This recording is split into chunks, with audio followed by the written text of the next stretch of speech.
বড়ো মানুহৰ পৰা ক্ষমতা লৈছে, কাৰ্বি মানুহৰ পৰা ক্ষমতা লৈছে, ডিমাচা মানুহৰ পৰা ক্ষমতা লৈছে।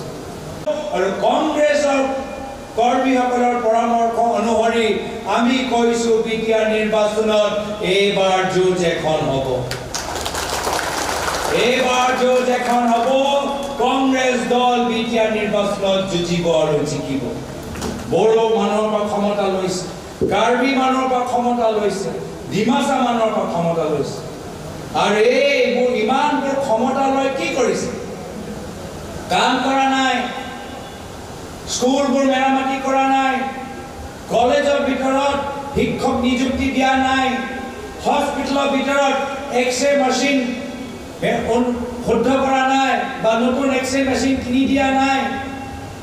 ইমানবোৰ ক্ষমতা লৈ বড়ো অঞ্চলৰ, ডিমাচা অঞ্চলৰ, কাৰ্বি অঞ্চলৰ ইমানবোৰ ক্ষমতা লৈ হিমন্ত বিশ্ব শৰ্মা ডাঙৰীয়া কি কৰিছে?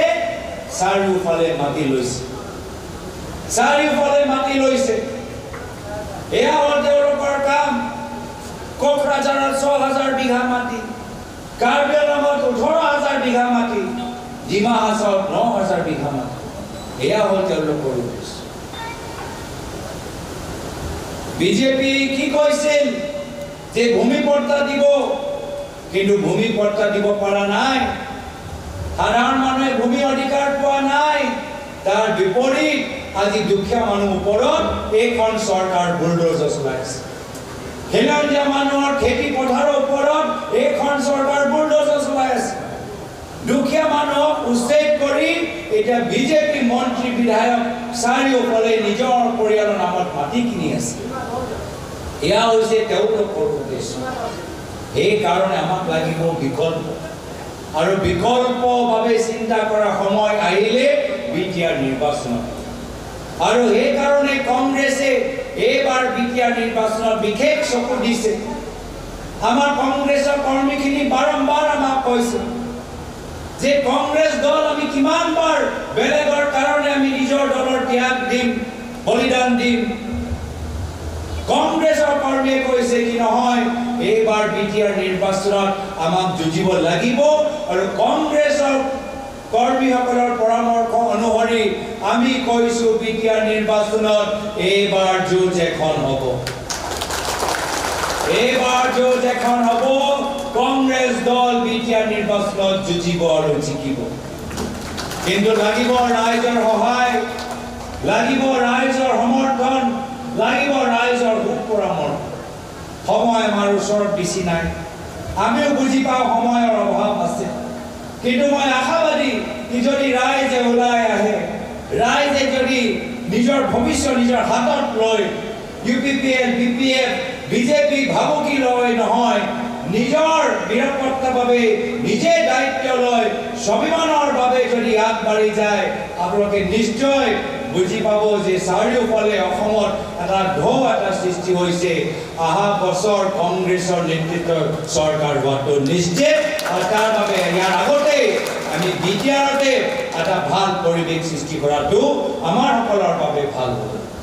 তো সেইকাৰণে বড়ো মানুহৰ পৰা ক্ষমতা লৈছে, কাৰ্বি মানুহৰ পৰা ক্ষমতা লৈছে, ডিমাচা মানুহৰ পৰা ক্ষমতা লৈছে। আৰু এইবোৰ ইমানবোৰ ক্ষমতা লৈ কি কৰিছে?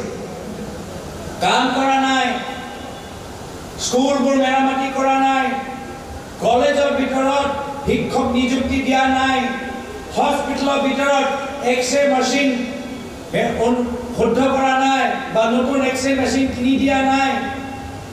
ইমানবোৰ ক্ষমতা লৈ বড়ো অঞ্চলৰ, ডিমাচা অঞ্চলৰ, কাৰ্বি অঞ্চলৰ ইমানবোৰ ক্ষমতা লৈ হিমন্ত বিশ্ব শৰ্মা ডাঙৰীয়া কি কৰিছে? চাৰিওফালে মাটি লৈছে, চাৰিওফালে মাটি লৈছে। এয়া হ'ল তেওঁলোকৰ কাম। কোকৰাঝাৰত ৬,০০০ বিঘা মাটি, কাৰ্বি আংলঙত ১৮,০০০ বিঘা মাটি, ডিমা হাছাওত ৯,০০০ বিঘা মাটি।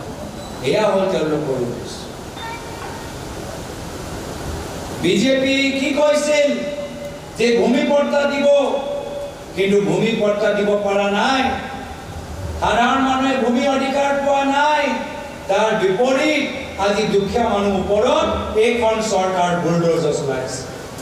খিলঞ্জীয়া মানুহৰ খেতি পথাৰৰ ওপৰত এইখন চৰকাৰ বুলডোজাৰ চলাই আছে।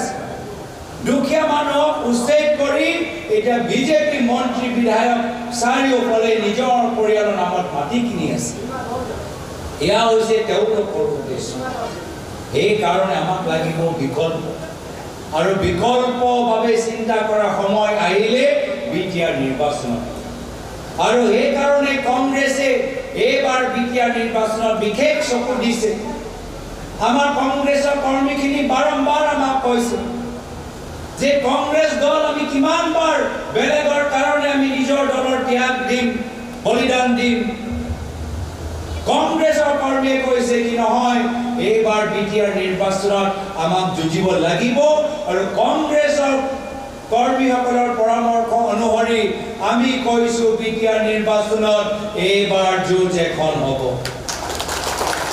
এইবাৰ যুঁজ এখন হ'ব কংগ্ৰেছ দল বিটিআৰ নিৰ্বাচনত যুঁজিব আৰু জিকিব কিন্তু লাগিব ৰাইজৰ সহায় লাগিব ৰাইজৰ সমৰ্থন লাগিব ৰাইজৰ পৰামৰ্শ সময় আমাৰ ওচৰত বেছি নাই আমিও বুজি পাওঁ সময়ৰ অভাৱ আছে কিন্তু মই আশাবাদী যদি ৰাইজে ওলাই আহে ৰাইজে যদি নিজৰ ভৱিষ্যত নিজৰ হাতত লৈ ইউপিপিএল বিপিএফ বিজেপি ভাবুকি লৈ নহয় নিজৰ নিৰাপত্তাৰ বাবে নিজে দায়িত্ব লৈ স্বাভিমানৰ বাবে যদি আগবাঢ়ি যায় আপোনালোকে নিশ্চয় বুজি পাব যে চাৰিওফালে অসমত এটা ঢৌ এটা সৃষ্টি হৈছে অহা বছৰ কংগ্ৰেছৰ নেতৃত্বৰ চৰকাৰ হোৱাটো নিশ্চিত আৰু তাৰ বাবে ইয়াৰ আগতে আমি বিটিআৰতে এটা ভাল পৰিৱেশ সৃষ্টি কৰাটো আমাৰ সকলৰ বাবে ভাল হ'ব